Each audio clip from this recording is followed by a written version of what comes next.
Five star हॉटेलपेक्षा मनपाच्या भोजनाचे दर. मनपा स्थायी समितीच्या बैठकीत जोरदार चर्चा.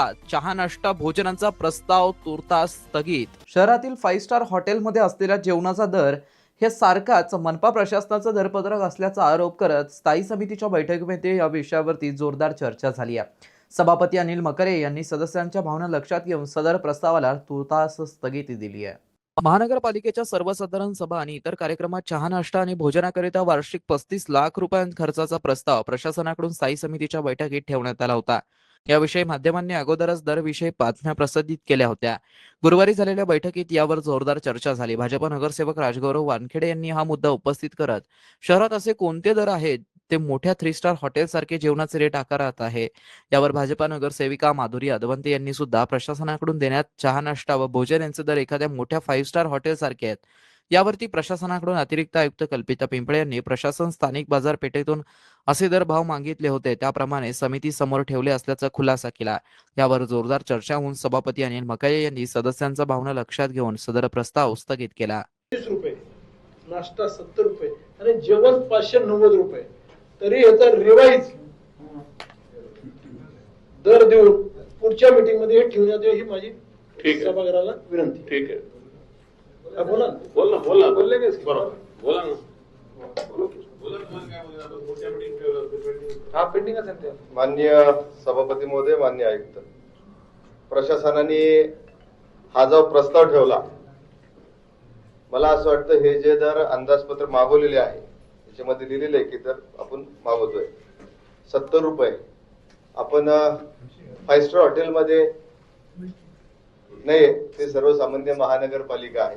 दुसरं 38 रुपये चहा आणि याच्यामध्ये एक गेले कपबशी सहित, म्हणजे आपण ज्याला चहा देणार आहे त्याला कपबशी सुद्धा देणार आहेत का तो कॉन्ट्रॅक्टर? म्हणजे ठराव ठेवत असताना आपण काय ठेवतोय, म्हणजे कपबशी सहित कपासहित आपण त्यांना देणार का? पाहुणे आले किंवा जे नगरसेवकांना का घरी घेऊन जायचंय? दुसरा 590 रुपये जेवणाचा विषय. मान्य, हे 5 स्टार आपलं नाहीये, सर्वसामान्य आहे. आणि माझी विनंती आहे, हा प्रशासनाला आपण असं आदेशित करावे की सुधारित दर मागवून परत स्थायी समितीसाठी मंजुरीसाठी ठेवावे. त्याच्यामुळे तत्काळ हा प्रस्ताव स्थगित करण्यात यावा. माननीय, हा याचा प्रशासनाने याचा खुलासा करावा. माननीय सभापती महोदय, याचा प्रशासनाने खुलासा करावा. त्याच्यानंतर याला स्थगिती देऊन नवीन दरपत्रक मागवण्यात यावे ही विनंती. माननीय सभापती महोदय, माननीय सभागृह, माननीय आयुक्त, पत्रकार बंधू, विषय क्रमांक 45 च्या अनुषंगाने आपण जर या सगळ्या रेटचा अनालिसिस केलं तर पहिले मला प्रशासनाला हे विचारायचं आहे की आपण हे रेट कोणत्या ह्यानी ठरवले आणि कसे ठरवले.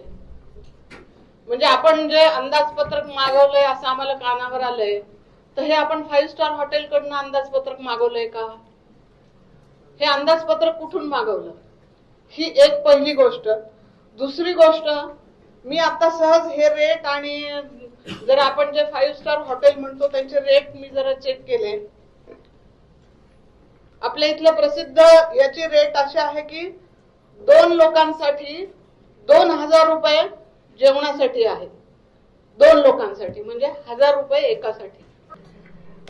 आपल्याकडे जो आता प्रस्ताव आलेला आहे त्या प्रस्तावात त्या चहा पाणी आणि नाश्ता देण्यासाठी, जेवण देण्यासाठी किती खर्च येईल हे खर्चाचा अंदाज घेण्यासाठी आपण बाजारपेठेतनं दरपत्रक मागवले होते. त्याच्यामध्ये लालजीस एक्झिक्युटिव्ह, प्रथमेश कॅटरर्स आणि न्यू मास्टर यश कॅटरर्स ह्यांच्याकडनं 3 दरपत्रक मागवले होते स्थानिक बाजारात.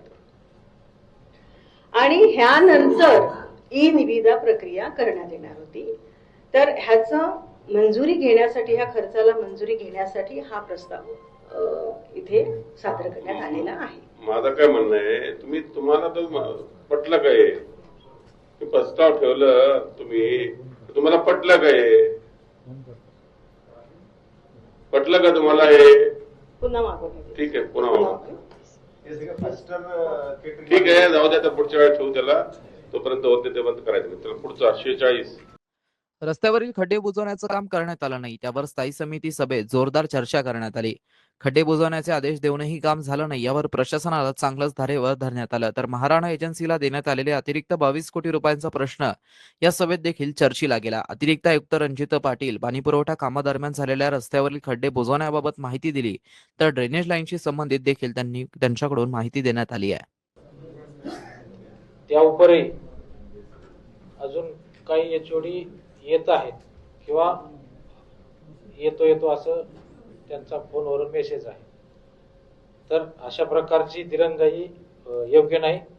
सभापती महोदयांच्या सूचनेवरून अशा सर्व एचओडींवर कारणे दाखवा नोटीस बजावण्यात येईल. मित्रांनो, ही बातमी तुम्हाला कशी वाटली आमच्या कमेंट बॉक्समध्ये प्रतिक्रियेच्या स्वरूपात नोंदवायला विसरू नका. अशाच बातम्या बघण्यासाठी आणि अपडेट राहण्यासाठी आमच्या यूट्यूब चॅनलला सबस्क्राईब करायला विसरू नका. धन्यवाद.